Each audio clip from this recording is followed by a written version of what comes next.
హృదయపూర్వక నమస్కారాలు మరియు ప్రియమైన విద్యార్థులకు ఆశీస్సులు.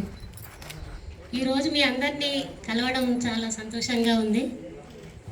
మిమ్మల్ని అందరినీ చూస్తుంటే మీరే మాకంటే పెద్దగా ఉన్నారు. మీతోటి మేము ఏం మాట్లాడినా కూడా తెవడం లేదు. సార్లు మాత్రం అందరం ఒకే తిరుగున్నాం. అప్పుడు ఎలా ఉన్నామో అలాగనే ఉన్నాము. కానీ మీరు ఈ సమ్మేళనం చేసినందుకు చాలా సంతోషంగా ఉంది. ఎక్కువ మేము ఇన్ని రోజులు దాదాపు 22 ఇయర్స్ నేను ప్రైవేట్ సెక్టర్లో పనిచేసినా కానీ తక్కువ.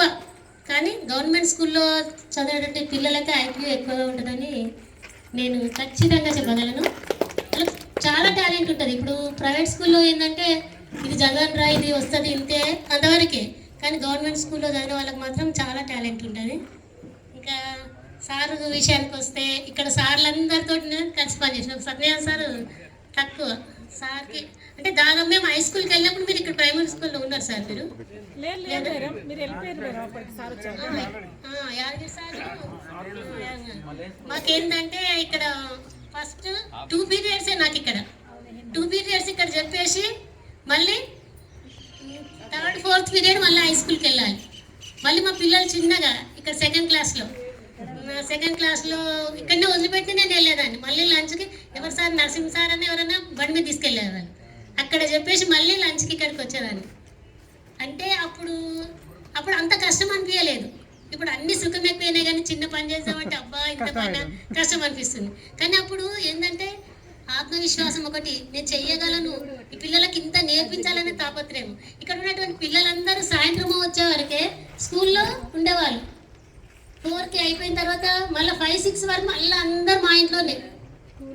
మా పిల్లల్ని పెంచింది నాకు అసలు గుర్తులేదు కానీ మా పిల్లలు 2 పిల్లలు వాళ్ళ చేతుల్లే. నాకేంటంటే మాకు 1993లో మాకు మ్యారేజ్ అయింది. అయిన తర్వాత సార్కి అప్పుడు సారు నేను జనగాంలో ఉండేవాళ్ళము. ఫస్ట్ సిద్దిపేటలో 3 ఇయర్స్ పనిచేశాను. అప్పటికి కూడా సార్ గవర్నమెంట్ జాబ్ రాలేదు.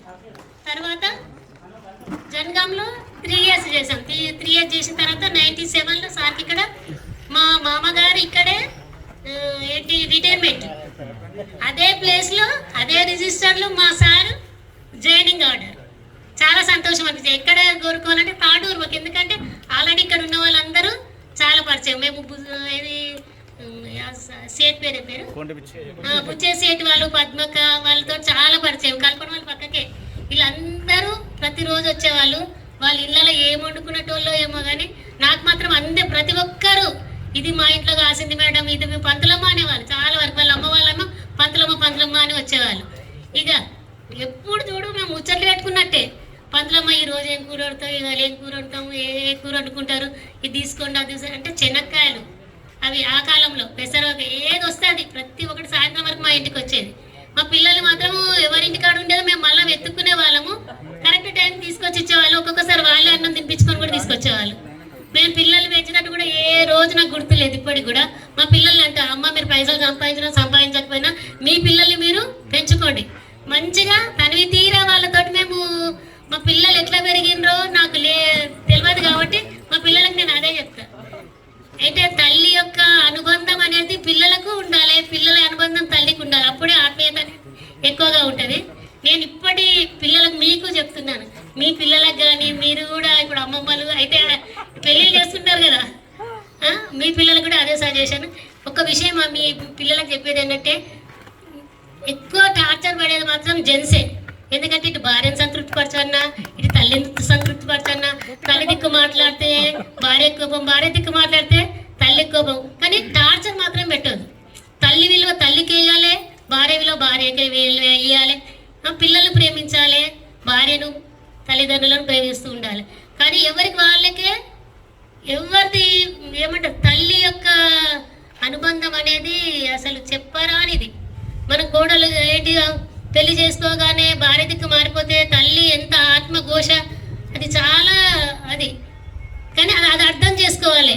మనము తల్లి అయి అప్పుడు మనం పడ్డప్పుడు అవునమ్మ మా అమ్మ ఎంత కష్టపడ్డది, మేము ఇంత నా కొడుకు ఇంత టార్చర్ పెడుతుంది, నా కోడలు ఇంత టార్చర్ పెట్టిన, నేను ఒకప్పుడు ఇట్లా పెట్టినామని అదంతా అయిపోతుంది. అంత అయిపోయిన తర్వాత మనం ఇప్పుడు ఏం చేసినా ఏం లాభం లేదు. కానీ మీకు ఇప్పుడు యూత్ మీకు చెప్పేది నేను ఒక్కటే సలహా. నేను ఏంటి మేడం కాకుండా నేను ఒక తల్లిని కాబట్టి మీరంతా మీ భర్తలను టార్చర్ పెట్టకుండా మీ అత్తమామలతోటి మంచిగా ఉంటే వాళ్ళు కూడా మన అమ్మ నాన్నలతో కూడా మంచిగా ఉంటారు. అవునా కాదు? ఇచ్చి పుచ్చుకోలేడు. కానీ ఎంత ఇక్కడ ఫ్రెండ్షిప్ అంటే ఏంటంటే బాగా ఉన్నోళ్ళు లేనోళ్ళు అట్లా ఏం లేదు. ఫ్రెండ్స్లో ఏంటిది ధనవంతులు పేదవాళ్ళు అనేది ఏముండదు. ఫ్రెండ్షిప్ అంటేనే లేనోళ్ళనైనా ఉన్నోళ్ళైనా సమానంగా చూస్తుండాలి. ఫ్రెండ్స్లో మనము తారతమ్యం అనేదే ఉండదు. ఇంత ఆమె పెద్ద కోటీశ్వరాలు నేను లేను కదా అని బాధపడద్దు. మనకు ఒక రోజు వస్తుంది. మా పాప కడుపులు ఉన్నప్పుడు ఒక 2 days మాకు అన్నం లేదంటే ఆ స్థాయి నుంచి ఈ స్థాయికి వచ్చినామంటే కష్టపడాలి. ఏదో ఒక గోల్ ఉండాలి. ఈ గోల్ మేము రీచ్ కావాలి. నేను చదువుకున్నది మామూలుగా ఫస్ట్ మా సార్ పెళ్లి చేసుకున్నప్పుడు నేను బీఈడి అంటే అప్పుడే బీఈడి రాశాను. అప్పుడు ఒక 5,000 ఫీజు కట్టాలి.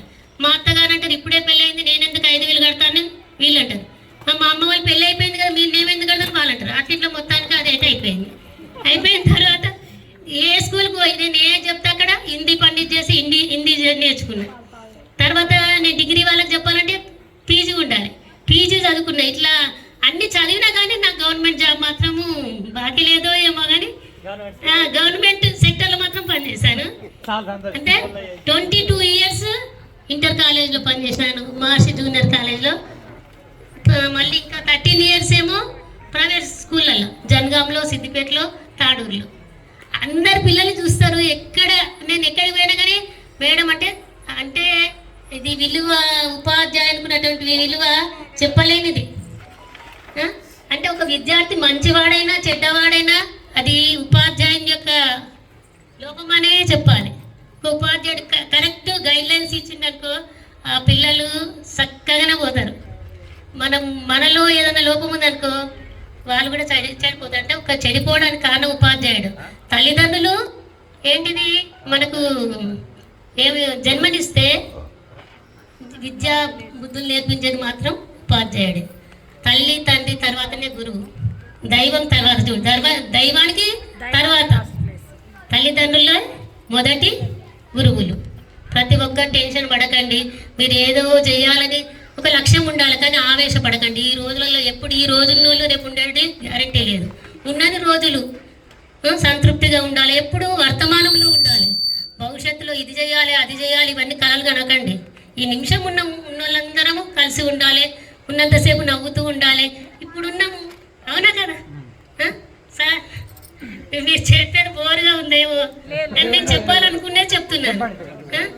ఏంటంటే ఎప్పుడు భవిష్యత్తులో ఉండాలి. ఫ్యూచర్లో మనకు రాజ